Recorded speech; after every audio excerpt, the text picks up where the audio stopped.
ગઈકાલે અમદાવાદના એટીએસ ખાતે એક ખાતમુહૂર્તનો કાર્યક્રમ એટીએસની બિલ્ડિંગનો રાખવામાં આવ્યો હતો। આ કાર્યક્રમમાં ગુજરાતના ગૃહમંત્રી હર્ષ સંઘવી, ડીજીપી KLN રાવ સહિત ઉચ્ચ અધિકારીઓ પણ ઉપસ્થિત રહ્યા હતા। ત્યારે અવારનવાર વિપક્ષ દ્વારા ડ્રગ્સ મુદ્દે સરકારને ઘેરવામાં આવે છે, પોલીસની કામગીરી સામે સવાલ ઉઠાવવામાં આવે છે અને આને લઈને ગૃહમંત્રી હર્ષ સંઘવી દ્વારા વિપક્ષના નેતાઓ સામે વળતો પ્રહાર કર્યો છે ને કહ્યું છે કે કેટલાક લોકો કેમેરા જોઈને ડ્રગ્સ મુદ્દે સવાલો કરે છે, આટલો ડ્રગ્સ પકડાયો છે તેવી વાતો કરે છે, પણ આ ડ્રગ્સ પકડવામાં જે પોતાના જીવને જોખમમાં મૂકનાર અધિકારીઓ છે તેમની પ્રશંસાની વાત નથી કરતા। એ અધિકારીઓ જે પોતાના પરિવારને એક બાજુ મૂકીને દિવસ રાત છે તે આ ડ્રગ્સ માફિયાઓને પકડવા માટે ખૂબ મહેનત કરે છે ને આ આટલી મોટી માત્રામાં ડ્રગ્સ પકડીને યુવાધનને બચાવવાના કામ કરે છે, તે કરવાના બદલે માત્ર ટીકા ટિપ્પણીઓ જ કરતા હોય તેવી વાત સામે આવી છે। અને ગૃહમંત્રી હર્ષ સંઘવીએ કહ્યું કે વિપક્ષના નેતાઓ ડ્રગ્સ મુદ્દે આવી વાતો કરીને અધિકારીઓનું મોરલ પણ ડાઉન કરે છે। આ ઘટનાને લઈને રાજકારણ ગરમાવાની શરૂઆત થઈ છે। ગૃહમંત્રીએ આકરા પાણીએ જોવા મળ્યા, તેમણે શું કહ્યું તે સાંભળો તો, જેને લઈને સતત વિપક્ષના ધારાસભ્યોના સવાલને લઈને ગૃહમંત્રી હર્ષ સંઘવી પણ વળતો જવાબ આપી રહ્યા છે। ત્યારે ગઈકાલે ગુજરાત એટીએસના કાર્યક્રમ દરમિયાન ગૃહમંત્રી હર્ષ સંઘવીએ કહ્યું કે કેટલાક લોકો કેમેરો જોઈને સીધા ડ્રગ્સ મુદ્દે ટીકા ટિપ્પણી પર ઉતરી જાય છે, પણ જે અધિકારીઓ દિવસ રાત મહેનત કરે છે, પોતાના પ્રસંગોને એક બાજુ મૂકીને પોતાના એક મહત્ત્વપૂર્ણ કામો છે ઘરના તેને એક બાજુ મૂકીને ગુજરાતના યુવાધનને બચાવવાનું કામ કરી રહ્યા છે, ત્યારે આવા લોકો જો સવાલ કરે તો એ અધિકારીઓની પણ ફરજ છે કે તેમણે જવાબ આપવું પડશે। પહેલાં તો આપ સાંભળો ગૃહમંત્રી હર્ષ સંઘવીએ જે ઉચ્ચ અધિકારીઓને ટકોર કરી અને જે વિપક્ષના નેતાઓ સવાલ ઉઠાવે છે તે મુદ્દે જવાબ આપતા શું કહ્યું। મને ઘણીવાર આમ હસવું આવે,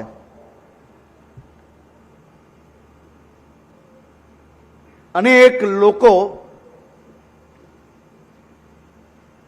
રાજનીતિક ટીકા ટિપ્પણી થાય એ રાજનીતિનો ભાગ છે, પરંતુ અનેક લોકો આમ ટીવીના પેલા કેમેરા દેખાય ને એટલે સૌથી પહેલા ગુજરાતમાં આટલું ડ્રગ્સ પકડાઈ ગયું। મારી તો અહીંયા બેઠેલા સૌ સિનિયર લોકો પાસે એટલી જ વિનંતી છે કે તમે સૌ લોકો તો અનુભવી લોકો છો, પકડવા જનાર આપણા અધિકારી કે આપણા જવાનોનું મનોબળ તોડતી વાતોને સાચા અર્થમાં જવાબ આપવાની જવાબદારી બી તમારા જ સૌ લોકોની છે। પકડવા માટે અહીંયા બેઠેલા એક એક અધિકારી કે જવાનોને જઈને પૂછજો કેટલા લોકોએ પોતાના પરિવાર જોડે દિવાળીનો ત્યાગ કર્યો। આ મારી ગુજરાત એટીએસના કેટલાય લોકોએ પોતાના દીકરા દીકરીના જન્મદિવસ ચાલુ હશે અને કાર્યક્રમ છોડીને આપણા રાજ્યમાં ડ્રગ્સ આવતા અટકાવવાનું કામ કર્યું। અને કેટલાય એવા જવાન અધિકારીઓ છે કે જેના ઘરમાં બાળકો હજી નાના નાના છે। એવા અધિકારીઓએ કેટલા લોકોએ ગોળીઓનો સામનો કરીને રાત દિવસ એક કરીને આ રાજ્યમાં ડ્રગ્સ આવતું અટકાવવાનું કામગીરી કરી। જઈને પોલીસ માટે તમારા મનની અંદર કોઈક અલગ ભાવના હોય, રાજનીતિ છે તમે કરો, એના પરિવારને જઈને પૂછજો કે એમને કેટલો ત્યાગ કર્યો છે ને, ત્યારે તમારા રાજ્યની અંદર મારા અને તમારા સૌના બાળકોને સુરક્ષિત રાખવા માટે, એનું ભવિષ્ય ઉજ્જવલ બને તે માટે જે આ કામગીરી થઈ રહી છે એ કામગીરી ત્યારે આગળ વધશે।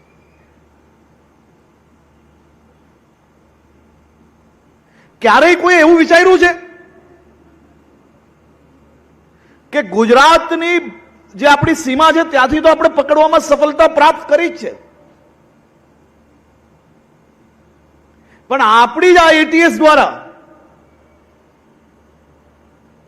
બંગાળના પોર્ટ પરથી બી ડ્રગ્સ પકડ્યું છે, પંજાબની જેલમાંથી બી નેટવર્ક પર્દાફાશ કર્યું છે, મહારાષ્ટ્ર, ઉત્તર પ્રદેશ, મધ્યપ્રદેશ, રાજસ્થાન, અલગ અલગ 14 થી વધારે રાજ્યોની અંદરથી ડ્રગ્સની આપણે સાંભળ્યા હતા ગૃહમંત્રી હર્ષ સંઘવીને તેમણે નામ લીધા વિના વિપક્ષના ધારાસભ્યો નેતાઓ પર પ્રહાર કરવાની શરૂઆત કરી છે, જેના કારણે રાજકારણ ગરમાયું છે.